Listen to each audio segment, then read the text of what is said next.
13 News Now at noon starts with breaking news. The Hampton Commonwealth's attorney Anton Bell released gruesome details of how 2-year-old Noah Tomlin died.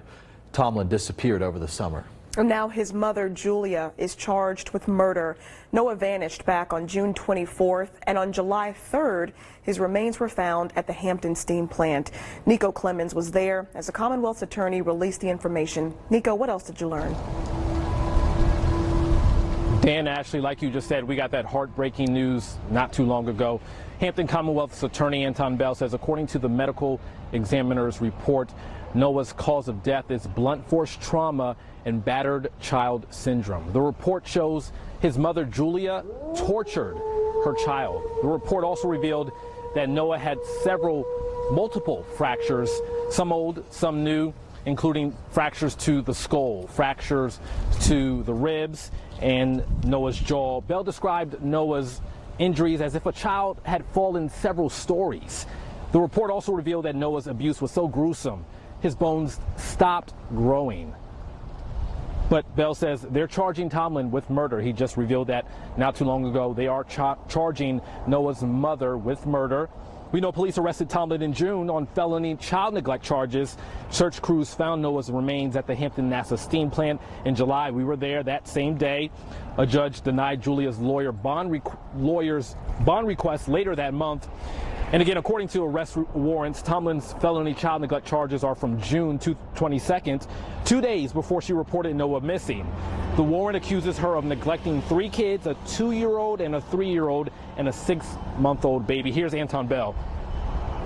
That I know that this particular act was not an act just against this child, but it's an act against our community. Because at the end of the day, all of us initially, when we heard this child was missing, was hoping that this child could be found and hoping that this child was not in any type of danger, only to find out that the child was not only deceased, but discovered in a steam plant like he was yesterday's trash. So this case is just extreme and it's horrific. And we want to make sure the public knows that we will hold her accountable. She will be held accountable for her behavior, no question about that. You just heard Bell there finish his press conference saying Julia will be held accountable. He said she was a danger, or is a danger, to children. We know Julia Tomlin, she's expected back in court for her preliminary hearing December 9th, but she will also be back in JDR for those murder charges in a couple of days or a couple of weeks. We will update you once we know more. Live in Hampton, I'm Nico Clemens, 13 News Now. Some really tough details coming out of that presser. Thank you very much, Nico, for that report. We're going to turn now to the weather. Tonight, families will be out and about celebrating Halloween, but the question now is, will the weather cooperate? Tim's here now with a look at tonight's forecast. Yeah, the short answer and all that, Ashley, is yes, it will cooperate. The storms that are going to come on through our area likely won't be until around midnight. Let's talk about where these numbers top out and then where they go coming forward, and break down that trick-or-treat forecast, too, in your full forecast in a few minutes. Okay, Tim, thank you. Well, one person is dead after a 4-vehicle crash on I-264 this morning. Virginia State Police say the man who died was 81-year-old Cecilio Pulgar. Now, the crash happened after 5 a.m. in the eastbound lanes near Independence Boulevard, and troopers say the driver of a Ford F-150 was driving east when he saw a disabled Kia on the side of the road. Well, the truck driver, Dion Cook, stopped in the closed traffic lane to help. Well, that's when Pulgar rear-ended Cook, swerved into the lane of a dump truck, and was hit. Troopers tell us Pulgar died on impact. The man accused of murdering his stepdaughter back in 2015 is facing a judge today, except today he isn't on trial for the murder.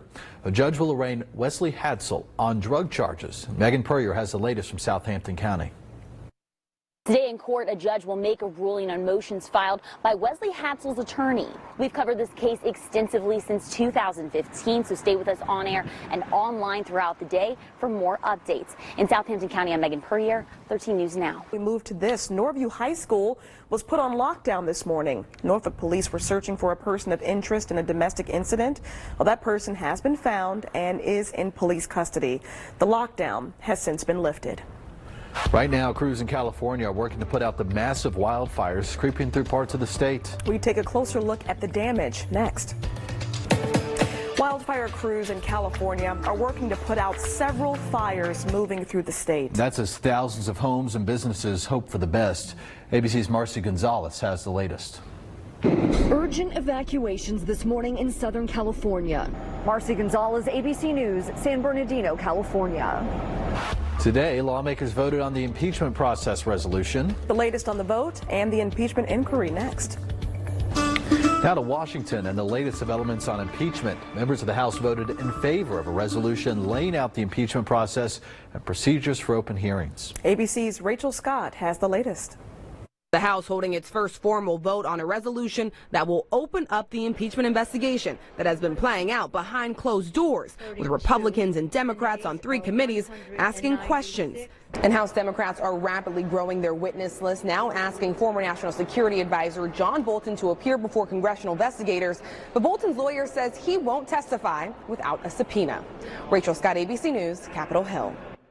Well, the former congressman who abruptly resigned the same day as the House impeached former President Bill Clinton is back. Bob Livingston made his return with the drive to impeach President Trump. He resigned during Clinton's impeachment back in 1998 after admitting to having an affair, saying that he hoped President Clinton would follow his example. Top law enforcement officials are warning Congress about domestic terrorism. Yesterday, the acting Homeland Security Secretary and FBI Director both told Congress that self-radicalized extremists are an ever-growing threat. They say the danger isn't as much about organizations as it is about people who act alone. They say some suspects are in touch with like-minded groups overseas and in some cases even travel overseas to join them. Another check your weather now. Here's Tim. All right, guys, so far we've been dry throughout your Halloween. On Halloween. I Can you believe know. it? Warmest ever. Warmest ever. Tim, thanks. Gracious. All right, well, let's turn to this now. In North Carolina, one Hurricane Dorian Disaster Recovery Center is going to stay open longer. Now, many people's homes down in Ocracoke filled with water when Dorian hit. So to help them rebuild, the Small Business Administration will continue working at the Ocracoke Joint Recovery Center until Thursday, November 7th. That center was supposed to close today, but they urge anyone who saw any kind of damage from Dorian to come to the center for one-on-one help filling out a loan application. You do have until December 16th to report any damage to the SBA. Ocracoke has been under a curfew since the storm hit, and that curfew is finally over. A young whale washed up dead in Virginia Beach. The humpback came ashore on the north end near 54th Street. The whale may have been the same one spotted floating near the Chesapeake Bay's mouth earlier this week. An official from the Virginia Aquarium says the whale was pretty decomposed and there wasn't enough left inside for them to get a cause of death. We're told the whale was 26 feet long and was between 1 and 3 years old. Well, a new federal grant will go toward helping more Virginia college students battling substance abuse. Governor Ralph Northam announced 8 colleges and universities in Virginia are getting $500,000 for recovery programs. We believe students shouldn't have to choose between their recovery and their education. This is a second chance at life and at school often for people, and so they're just passionate, and they're just the students that you want to have at your university. Well, the schools getting grants include the University of Mary Washington, the University of Virginia, and Virginia Tech. Norfolk City leaders hope a couple of beers will make budgets more interesting. Yeah, last night the city held its first Budget and Beers event. People came to O'Connor Brewing to drink and discuss how Norfolk manages its money, and turns out people enjoyed it. It was nice to be heard and talk with somebody instead of sitting in an audience and being lectured. The folks that came out tonight from the city were very open and wanted to hear what we all had to say. There are 4 more events like this, including 2 at coffee shops if beer's not your thing. You can find the times and locations on 13newsnow.com. All right, it's being called a bold move by Twitter CEO Jack Dorsey, who announced plans to ban all political ads as we enter the 2020 campaign season. Yeah, the move has some asking whether other social media networks will follow suit. ABC's Tom Yamas has the latest. Twitter putting the pressure on Facebook. This is a response to concerns around how ads could be boosted and targeted to spread disinformation, but it doesn't address, what happens when President Trump tweets something that's false, or when a Russian actor uses a normal Twitter account to spread a false statement. The Washington Nationals are world champs. Next, we'll take a close look at all the action and how the district is celebrating. That huge victory for the Washington Nationals last night, their first World Series in franchise history. Wow. And the last pitcher to take the mound, Ashley, a Hampton Roads native and ODU alum. We're talking about Daniel Hudson. That is so exciting. Yeah. And what a fantastic finish, too. The Nationals battling back in the 7th inning to take the lead, and that's when they beat the Houston Astros. ABC's Eva Pilgrim has more. Nationals are world champions for the first time in franchise history. This morning, the Washington Nationals are the World Series champions. In D.C., pandemonium at their home stadium, in bars, and on the streets. Hey, it's a comeback story for the ages. Beating the Astros in the World Series is just unbelievable.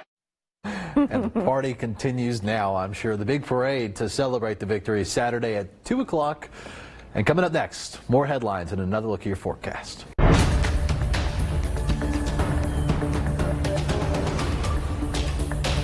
A tough update in what has already been a sad case to follow. The Hampton Commonwealth's attorneys just released gruesome details of Noah Tomlin's death. And the 2-year-old vanished from his home near Buckrow Beach on June 24th. After a tireless search, detectives found his body several days later at the Hampton steam plant. And according to the medical examiner, Noah was tortured and died from his injuries. His mother, Julia Tomlin, is now charged with his murder. 13 News Now reporter Nico Clemens joins us live. Nico, the results of this autopsy, very, very hard to hear. Dan, definitely hard to hear. Like you said, the details very gruesome inside that press conference. Hampton Commonwealth's attorney Anton Bell says, according to the medical examiner's report, Noah's cause of death was blunt force trauma and battered child syndrome. The report says Noah's mother, Julia, tortured her son, just like you all said. Now, according to that autopsy report, Noah had several fractures, including fractures to his skull, fractures to his jaw, and fractures to his ribs. Bell described Noah's injuries as if a child, hear this, had fallen from several stories. The report also revealed that Noah's abuse was so gruesome, his bones stopped growing. Wow. Bell says they are charging Tomlin with murder. We know police arrested Tomlin in June on felony child neglect charges. Search crews found Noah's remains at the Hampton NASA steam plant. In July, you all remember we were there that same day. A judge denied Julia's lawyer's bond request later that month. Here's some of what Commonwealth's attorney Anton Bell said earlier today. That I know that this particular act was not an act just against this child, but it's an act against our community. Because at the end of the day, all of us initially, when we heard this child was missing, was hoping that this child could be found and hoping that this child was not in any type of danger, only to find out that the child was not only deceased, but discovered in a steam plant like he was yesterday's trash. So this case is just extreme and it's horrific. And we want to make sure the public knows that we will hold her accountable. She will be held accountable for her behavior, no question about that. You heard him there. He said, we will hold Julia Tomlin accountable. He also said, Julia, she's a danger to children. She's expected in court for a preliminary hearing in December, but with those murder charges now, she'll be back in court within the next several days to be arraigned on those charges as well. Live in Hampton, I'm Nico Clemens, 13 News Now. Okay, Nico, thank you. Well, it is Halloween. We know trick-or-treaters will be out in full force tonight, but will severe weather blow in while your kids are out and about? Here's Tim with the answer. Yeah, storms will stay away from the area during trick-or-treating time, which is great news. Any storms that do form come through in the middle of the night when we're all sleeping. You may get woken up by a rumble of thunder or two, but those chances really not all that high. Here's how it looks on radar right now. Any unsettled weather is well to our north and west. It is warm and it is windy. Temperatures in the low 80s already. Average high for this time of the year is 66, and the record high is 84. I think we tie that, if not break it, later on this afternoon. That record set back in the 1940s. Here's how it looks on Futurecast as we go through the rest of the afternoon hours. 3 o'clock, still partly sunny to mostly cloudy. Slightest chance of an isolated sprinkle out there. 6 o'clock, trick-or-treaters are out and about. We are dry, windy, and warm. That continues through 8 o'clock, and then the storms start to come on through around midnight or so with the cold front itself. It'll be windy, could have a clap of thunder or two, but I think the possibility of them being severe are quite low in our area as the time they're passing through. We don't have the daytime heating to deal with. Fast-moving system, it's gone by tomorrow morning when you head out the door. We shift the winds, and we really drop the temperatures for tomorrow afternoon. Today, 84. Tying the record, variably cloudy, breezy, and warm. We'll talk more about how things look as we head into the weekend in just a few minutes. Okay, Tim, thank you. Well, former Sheriff Robert McCabe arrived shackled and in handcuffs yesterday in court. He's accused of defrauding taxpayers through a quid pro quo scheme. Now, the judge granted McCabe a $10,000 bond and plans to plead not guilty at his arraignment next month. The search for a missing Virginia teen is over. Police found 14-year-old Isabel Hicks last night. She disappeared from her home in Louisa County last week. The man accused of abducting her, Bruce Lynch, is in custody. Officials say at one point the pair ended up at his mother's home, but she turned them away and called police. Authorities say Lynch led them on a police chase with Hicks inside the car. Lynch will be in court tomorrow. We are seeing dramatic new video of the U.S. raid that took down the leader of ISIS. Yeah, the video released by the Pentagon shows U.S. Special Forces in action. ABC's Ian Pannell is reporting from the region and has the details. Overnight, our first look at the dramatic raid on the hideout of ISIS leader al-Baghdadi. Yet, the bench tends to rise to the top. And my guess is that we will, if history is any judge, over the next somewhere between a couple of days and a couple of weeks, we'll see a new leader, caliph, announced. Well, coming up, North Korea has launched more projectiles and the world is reacting. We break down the latest on the move next. North Korea fired 2 projectiles toward its eastern sea overnight. ABC's James Longman has the latest. North Korea has fired 2 projectiles, possibly ballistic missiles, into the sea towards Japan. That's according to the South Korean military. James Longman, ABC News in London. Turning now to a live look over downtown Hampton. Coming up next, we'll bring you the latest money and technology headlines. Well, your kids can sing along to their favorite Disney songs while they do their chores now. Spotify is launching a standalone app just for kids. Spotify says it's an audio playground for kids with music and stories. It comes with the app's family plan. Tomorrow is November 1st, but some people have already gotten a jump start on their holiday shopping, Ashley. Yeah, but yeah, so wait a minute. I'm just asking if you have. You had jokes. Well, you know what? According to the National Retail Federation, 40% of consumers started before Halloween. That means 60% haven't started yet, Dan, and they're spending more as well. The Federation expects holiday sales to jump 4% this year. Do you have something to say? I struck a chord. Well, if your kids aren't sure what to ask for this holiday season, they can try out some of their favorite toys before putting them on their list. So Walmart is bringing back its Toy Lab. It lets kids test out some of this year's most in-demand toys, and that includes everything from hoverboards to Star Wars to Barbie. The program launches at several of our local stores this weekend. Get your shopping done then. It's a good time to do it. Tim has a final check on your forecast. That's coming right up. Okay, I think we can all agree on this, that no one likes to be surprised by finding a spider in their house. Yeah, nobody likes that surprise, but do you kill it or do you just leave it alone? What do you do? Anyways, apparently the most popular way to handle it is neither of those things. 40% of people catch it and let it go outside. Only about half that many just leave them alone or kill them.